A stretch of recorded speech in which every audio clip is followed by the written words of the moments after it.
C'est une épreuve jeune et pourtant tellement associée à notre histoire.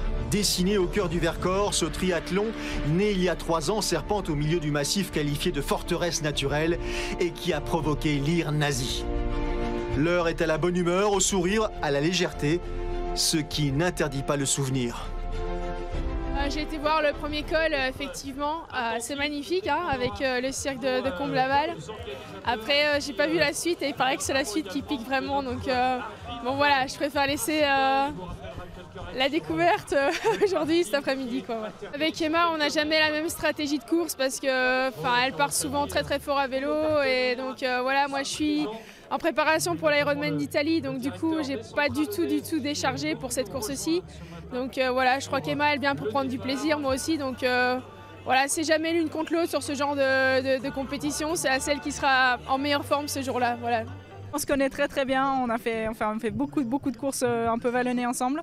En général, je sors un petit peu devant de l'eau, donc voilà, il faudra juste pas qu'elle me rattrape sur le vélo parce qu'elle court un peu plus vite. Elle a un vélo de chrono, je crois, donc moi je suis en vélo de route, donc avec un peu de chance, je vais grappiller quelques secondes dans les descentes et sur les parties techniques. J'espère que ça va suffire jusqu'à la fin. Alexandra et Emma sont les 2 têtes de gondole du rendez-vous. 2 femmes performantes dont les carrières sont exemplaires et pourtant précaires. Je vous assure que la qualité de l'eau est exceptionnelle. Voilà. Et puis quand vous levez la tête, vous voyez ces roches rouges en face, là, c'est magnifique. Et même la végétation autour, même en plein été, vous voyez, il y a des couleurs différentes. Alors ouais, il y a une difficulté dans l'épreuve quand même, c'est que voilà, la température de l'eau, alors on l'annonce toujours à 18, 19, 20 degrés, mais en fait elle est sur 20 cm, elle fait 20 degrés. En dessous, elle est bien plus froide parce qu'il y a une résurgence des grottes de Thaïs là derrière. Et l'eau, elle sera 10 degrés. 2250 mètres de natation dans une eau très fraîche, 121 km à vélo agrémenté de 3000 mètres de dénivelé positif et enfin 22 km à pied de résistance. C'est bien de cela dont il faudra faire preuve. 250 partants et une entrée dans l'eau qui réveille les orteils. À l'aplomb de l'Aqueduc de Saint-Nazaire en Royan, le départ se fait en mode rolling start par grappe dès 8h30. La formule rassure, apaise la plupart des concurrents dont l'anxiété est déjà bien sollicitée. 2 boucles au programme portées par la Bourne, affluent de l'Isère.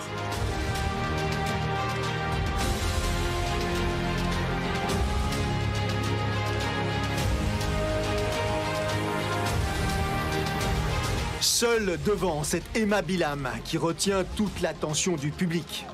La triathlète britanno-suisse est en phase de reconquête. Une blessure, un Covid, 1 ou 2 contre-performances et ça cogite vite.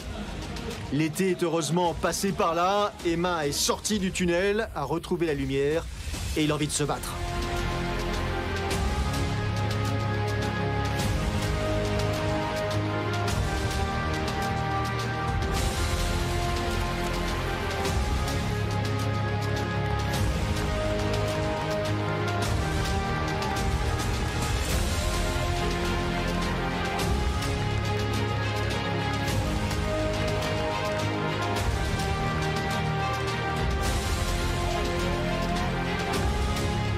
« 29 minutes pour effectuer les 2250 mètres de natation. Emma Bilham sort de l'eau, sous les acclamations. Le temps de relever ses lunettes, d'attraper la fermeture éclair de sa combinaison de natation. Et c'est un nouveau tunnel qu'elle retrouve. Direction l'aire de transition pour la vainqueur du triathlon longue distance de l'Alpe d'Huez 2021. À cet instant, elle possède 4 minutes d'avance sur ses rivales, Caroline Livesey et Alexandra Tondeur. Transition groupée en revanche côté messieurs, 7 dans la même minute. Gros plan sur 3 d'entre eux. En partant du fond, on retrouve Loïc Fernandez, Éric Mérino et Thomas Huvillers au coude à coude. Les gestes sont quasiment synchronisés. Le français, l'espagnol, le suisse sont des habitués des triathlons de montagne. Le classement à la sortie de l'eau et les écarts.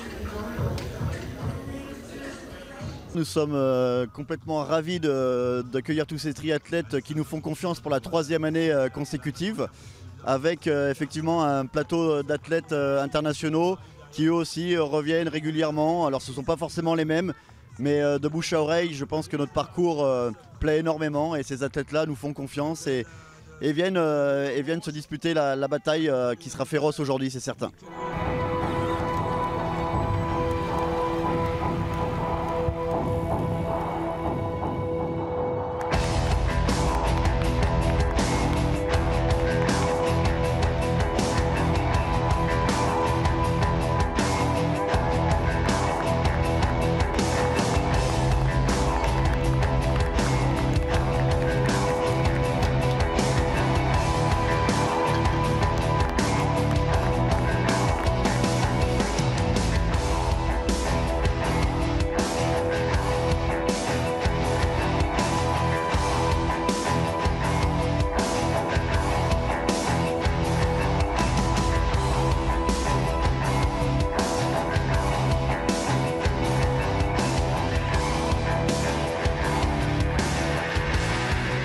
Première difficulté de ce parcours vélo, la montée vers le col de la Machine.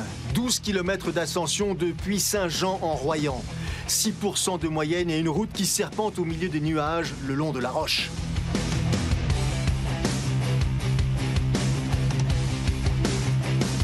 Thomas Huvillers, vainqueur du Naturman Var et du Ventoux-Man en 2020, 4e du triathlon de l'Alpe d'Huez et de l'Embrunman cette année et le premier de cordée. Suivent Marc Fernandez, récent 3e du championnat de France de triathlon longue distance et Timothy Van Houten.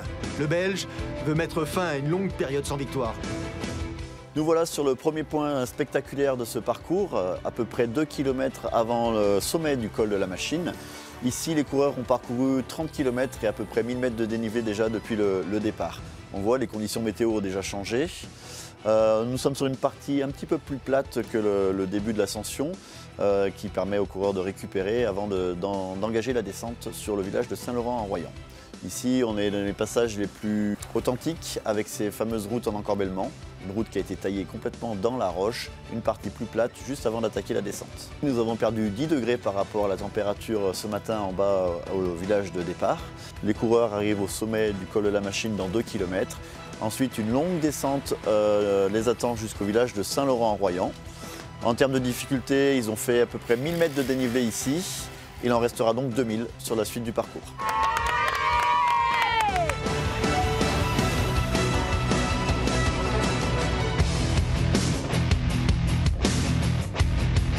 En bas de la descente du col de la Machine, la tête de course prend un nouveau visage. Marc Fernandez dépasse Thomas Huvillers, visiblement moins à son aise. Le kinésithérapeute lillois, licencié au Côte d'Opale Triathlon, est sur une bonne dynamique depuis le début de la saison.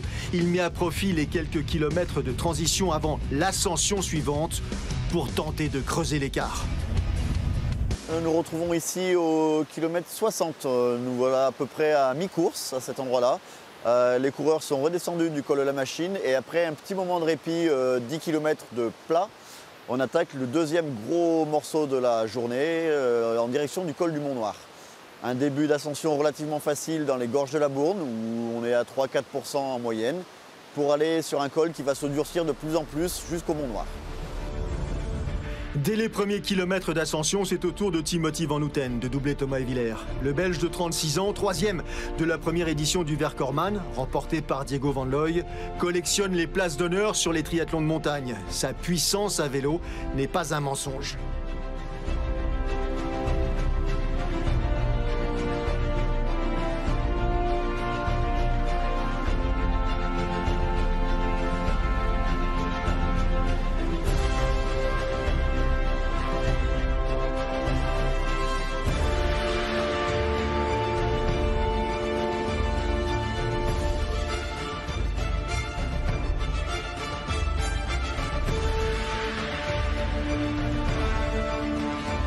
Ça bouge aussi côté féminin. Alexandra Tondeur a comblé son retard sur Emma Bilam qui était de 4 minutes à la sortie de l'eau. La Belge, championne du monde de triathlon longue distance en 2019 et récente 2e du triathlon de Deauville, dépasse sa concurrente à quelques lacets du Mont-Noir. 3h49 et 12 secondes, c'est le temps réalisé par Timothy Van Houten sur le parcours, armé de son vélo de contre-la-montre. Plus de 31 km/h de moyenne sur les 120 km et 3000 mètres de dénivelé positif. Transition express réalisée par le leader qui s'élance sur les 22 km de course à pied avec 2 minutes 30 secondes d'avance sur Marc Fernandez, son premier poursuivant. Qui a vraiment fait une fin de parcours vélo ultra rapide.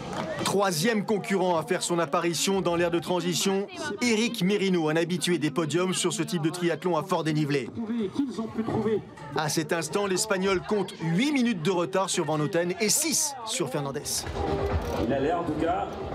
Le geste est sans appel. Thomas Huvillers jette l'éponge. Une douleur, un genou qui n'a cessé de croître depuis les premiers kilomètres. Sans doute un souvenir de l'Embrunman couru 11 jours plus tôt seulement.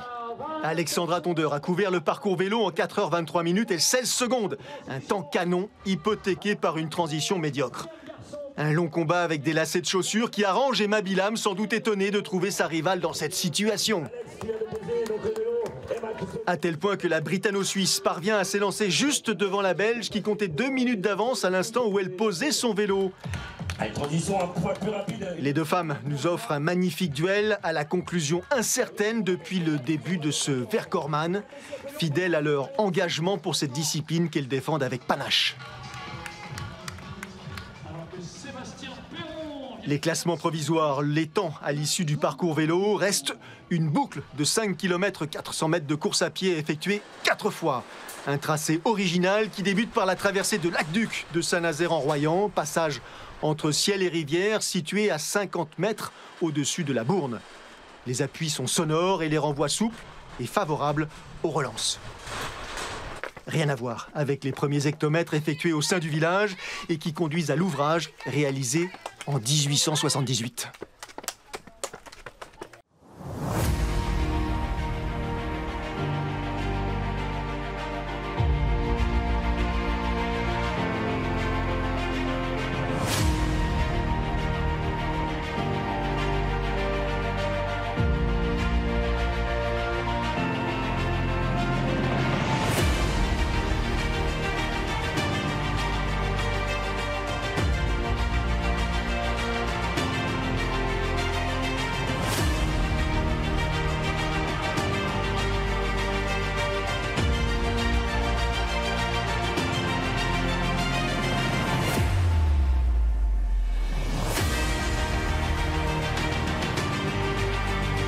On n'a pas trop l'habitude de voir ce paysage-là en courant.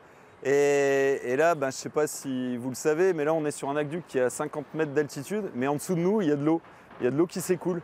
Donc c'est quand même assez phénoménal. Alors il y a ces petites vibrations typiques de l'aqueduc. Et c'est assez particulier pour les coureurs parce que voilà, ces vibrations, drôle d'ambiance, on entend le speaker en bas. C'est quand même voilà, assez exceptionnel. Et je pense que la plupart sont contents. Le Vercors-Man offre à ses participants ce qu'ils recherchent, de la différence et des décors. Les organisateurs et leurs partenaires leur permettent de profiter d'un environnement authentique dans une apparente simplicité. Un joli cadeau, à l'image de cette arrivée réservée à Timothy Van Houten, qui inscrit son nom au palmarès de cette jeune épreuve. Le Belge s'impose après 5h48 minutes d'effort devant Marc Fernandez et Eric Merino.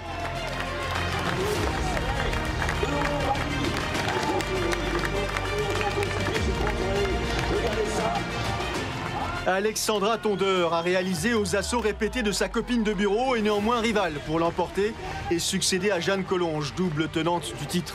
Deuxième, Emma Bilam a le sourire malgré la fatigue. La triathlète est sur la bonne voie. Suivront des victoires au triathlon d'Aiguebelette et sur le challenge San Remo. L'Écossaise Caroline Livesey complète ce podium international sur lequel elle monte pour la deuxième année consécutive. Sur le visage de ce jeune bénévole, sur ceux de ces finishers, tout à leur émotion se lisent à la fois la force et le succès de ce triathlon organisé entre Drôme et Isère. Rendez-vous le 26 août 2023 pour la 4e édition.